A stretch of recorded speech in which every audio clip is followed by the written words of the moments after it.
Hello friends, income tax के cases की series में आज जो केस हम डिस्कस करेंगे वो principal commissioner of income tax की पावर्स के ऊपर है, जो कि principal commissioner of income tax को सेक्शन 263 के अंदर दी गई हैं। सेक्शन 263 के अंदर प्रिंसिपल कमिश्नर के पास ये पावर है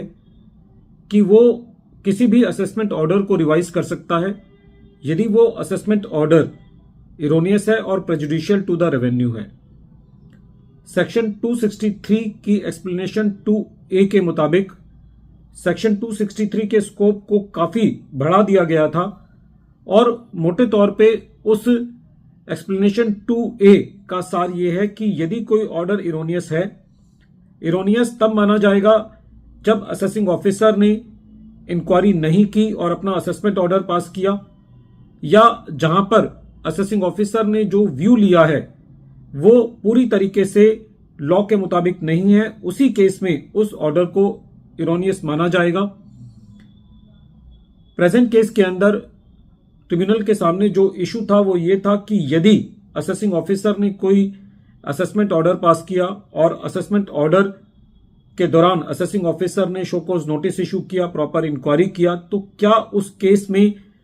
principal commissioner of income tax खाली इस बिना पर कि असेसिंग ऑफिसर ने उस इनकम को सेक्शन 69 या 69A के तहत टैक्स नहीं किया और उस पर 115 BBE में एनहेंस्ड रेट ऑफ टैक्स नहीं लगाया, क्या खाली इस बिना पर उस ऑर्डर को रिवाइज किया जा सकता है? यही इशू जयपुर ITAT की बी बेंच ने अपने एक case Alok Vijawat versus principal commissioner of income tax के केस में डिसाइड की और ये केस 121 ITR पेज नंबर 481 पर रिपोर्ट हुआ। इस केस का जजमेंट 13 दिसंबर 2024 को आया। प्रेजेंट केस के अंदर असेसी के यहाँ एक सर्वे हुआ और उस सर्वे के अंदर कुछ अनडिस्क्लोज्ड डेटर्स, कुछ एक्सेस कैश और कुछ अनअकाउंटेड कंस्ट्रक्शन एक्सपेंसेस पाए गए। असेसी ने इन सारी चीजों को अपनी स्टेटमेंट में एक्सेप्ट किया और जब असेसी ने कंपल्सरी स्क्रूटनी के तहत अपनी रिटर्न फाइल करी तो असेसी ने इन सारी इनकम को अपने बिजनेस हेड के अंदर लिया। During the assessment proceedings assessing officer ने असेसी को यह शो कॉज किया था कि क्यों ना असेसी की इनकम सेक्शन 115 BBE के अंदर टैक्स की जाए। असेसी ने अपने सबमिशंस दिए, उनको कंसीडर किया गया और असेसिंग ऑफिसर ने उस इनकम को बिजनेस इनकम के अंदर टैक्सेबल किया अपने यूजुअल रेट्स पर। Principal commissioner of income tax ने सेक्शन 263 की रिवीजन प्रोसीडिंग्स चालू की। Principal commissioner of income tax का यह कहना था कि असेसिंग ऑफिसर ने इंक्वायरी कंडक्ट नहीं की और जो इस इशू पर प्रॉपर नोटिस जो है वो इशू नहीं किया।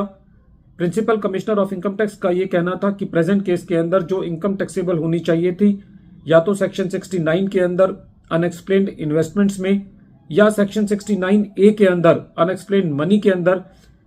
टैक्सेबल होनी चाहिए थी। असेसी ने इस रिवीजन प्रोसीडिंग्स के एंगेज ट्रिब्यूनल के अंदर अपील फाइल करी और जब ये मैटर ट्रिब्यूनल के पास गया तो ट्रिब्यूनल का ये कहना था कि प्रेजेंट केस के अंदर ये नहीं कहा जा सकता कि असेसी ने असेसिंग ऑफिसर ने कोई शो कॉज नोटिस इशू नहीं किया या अपना माइंड अप्लाई नहीं किया, क्योंकि फैक्ट से ये क्लियर था कि during the assessment proceedings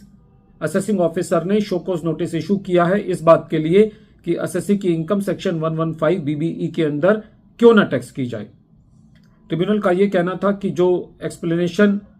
2A to section 263 है वो प्रिंसिपल कमिश्नर को ब्लाइंड पावर्स नहीं देती। ट्रिब्यूनल का यह भी कहना था कि हालांकि एक्सप्लेनेशन 2A टू सेक्शन 263 के द्वारा प्रिंसिपल कमिश्नर ऑफ